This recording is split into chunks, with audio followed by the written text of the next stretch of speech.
Aku terbangun dari koma dengan tubuh lemah, tapi mataku cukup kuat untuk melihat kenyataan yang menghancurkan. Istriku, wanita yang selama ini kujaga, kini tidur bersama kakakku di ranjang kami. Mereka bukan sekedar berselingkuh, mereka sudah menikah. Dan aku, hanya lelaki malang yang bangkit untuk menyaksikan pengkhianatan paling menyakitkan dalam hidupnya. Aku membuka mata perlahan. Cahaya putih dari lampu rumah sakit menyilaukan pandanganku. Tubuhku kaku, tenggorokan kering, dan kepalaku berat seperti ditindih batu. Suara mesin monitor berdetak pelan, menandakan aku masih hidup. Seorang perawat masuk, tampak kaget melihatku sadar. Beberapa menit kemudian, dokter datang dan menjelaskan bahwa aku telah koma selama 3 bulan. 3 bulan? Rasanya tidak nyata. Dalam pikiranku, aku masih ingat jelas malam itu. Hujan deras, jalan licin, dan mobilku tergelincir di tikungan menuju Bandung dari Cianjur. Setelah itu, semuanya gelap. Namaku Raka Prasetyo. Aku seorang konsultan teknik yang sibuk dengan proyek pembangunan jalan nasional. Hidupku tidak mewah, tapi cukup untuk memberi kehidupan yang layak bagi istri tercintaku, Dewi. Kami menikah 6 tahun lalu.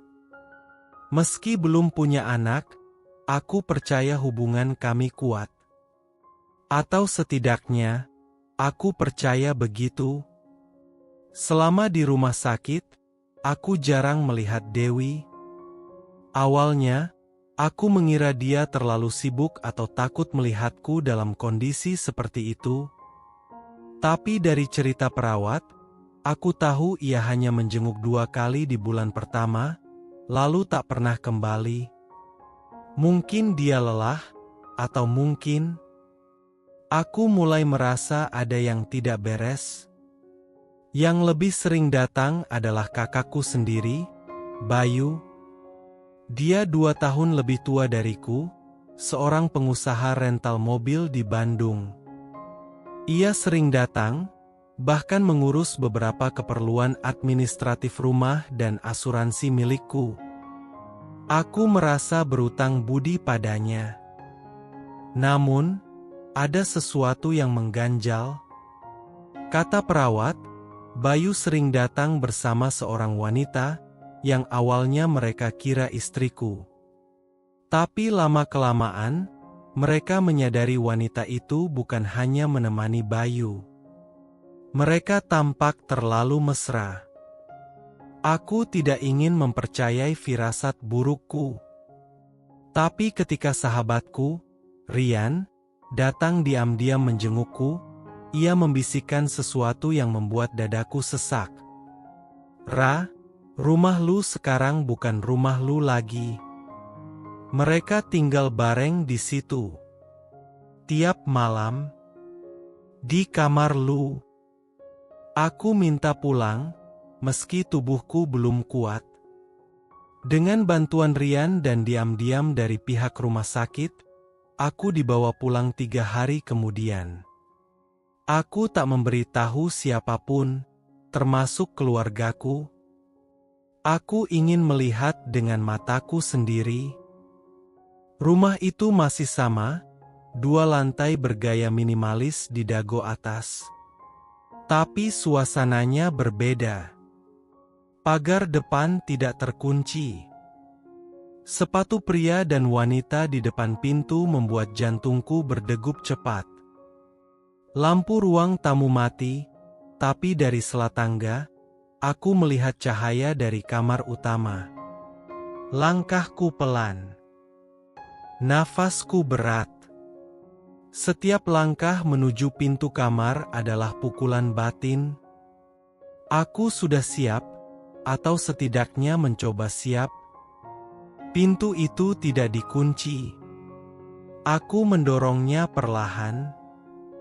Apa yang kulihat menghancurkan segalanya.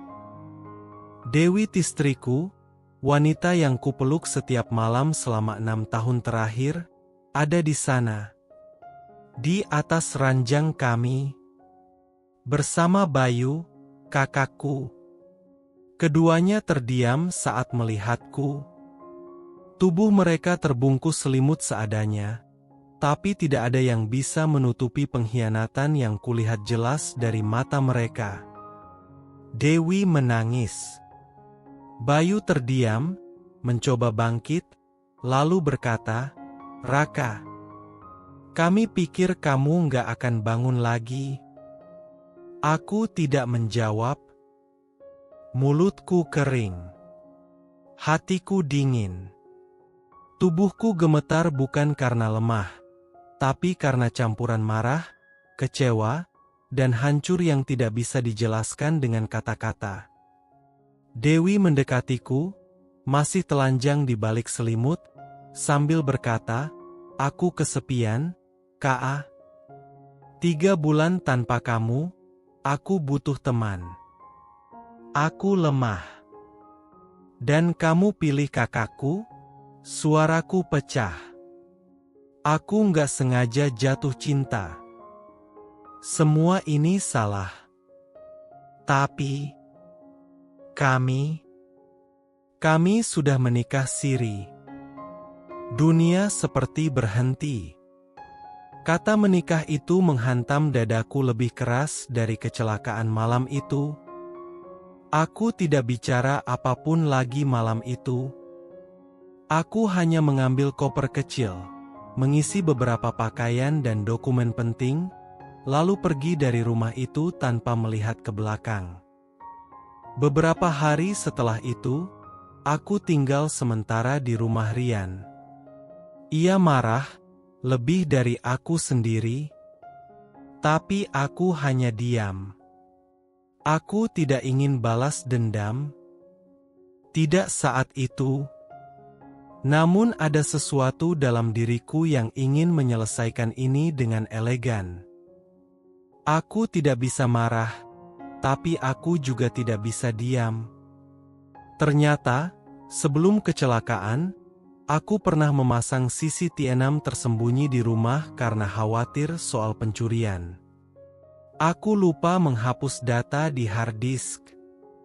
Rian membantu mengambilnya. Kami melihat rekaman itu bersama. Dan disitulah semuanya terungkap. Bukan hanya mereka tidur bersama. Tapi Bayu sudah mulai sering datang sejak 2 minggu aku koma. Dan di bulan kedua, mereka mulai tidur sekamar.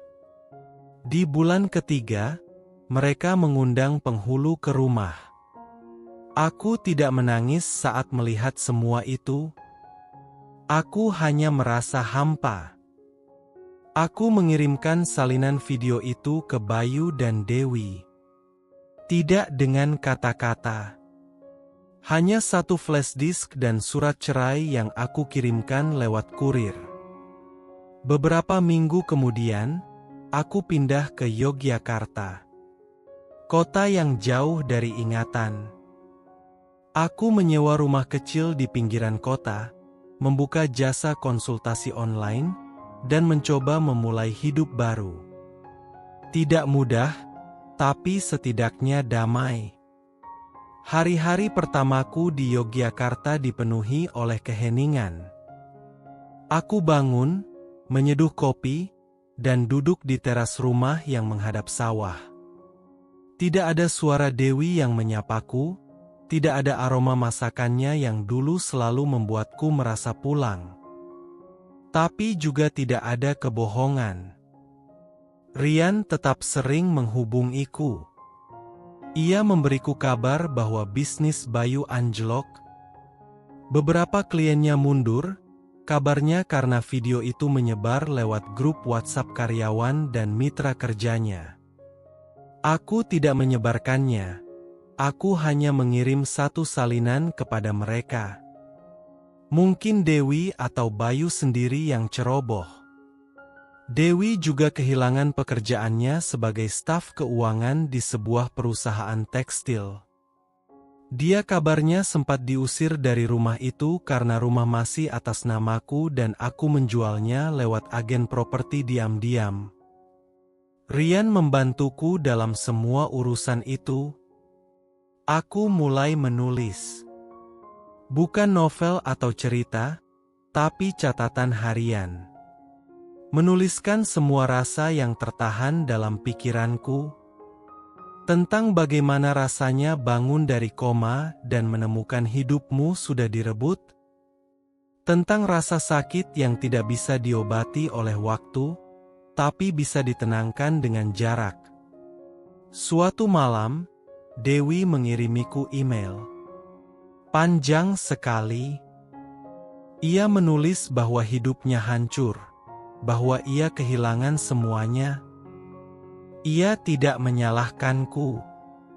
Katanya, ia pantas mendapat semua ini.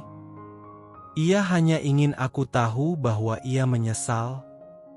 Aku membacanya berkali-kali, tapi aku tidak membalasnya. Bukan karena aku benci, tapi karena tidak ada lagi yang perlu dibicarakan. Hidup terus berjalan.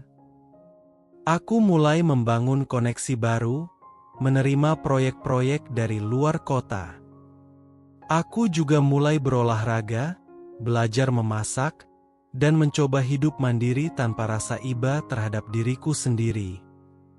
Suatu pagi, aku menerima undangan reuni kampus di Bandung.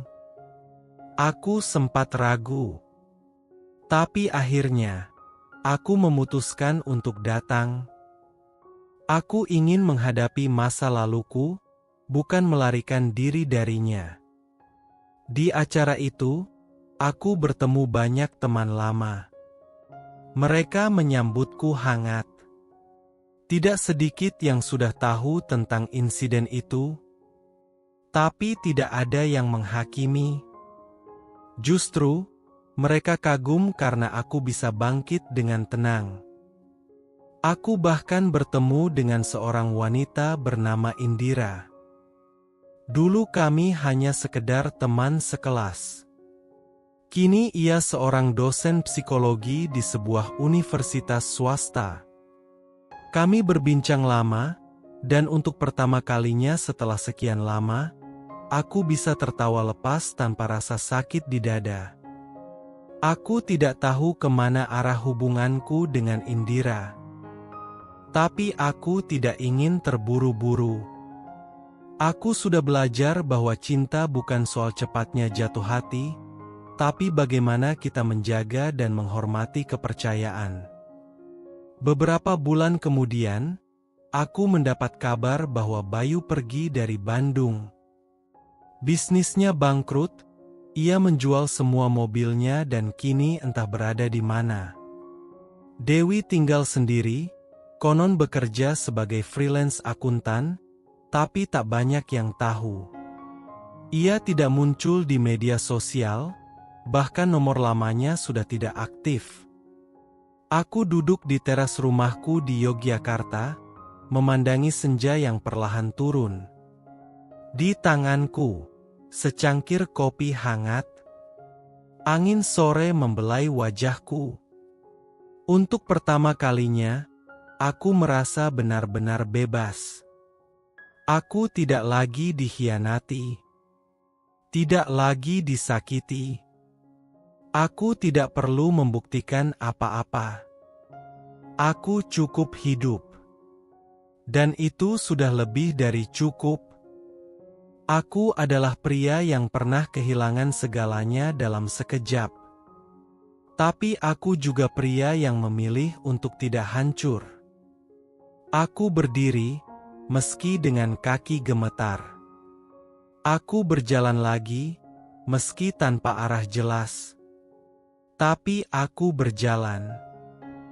Dan mungkin, itu yang membuatku menang.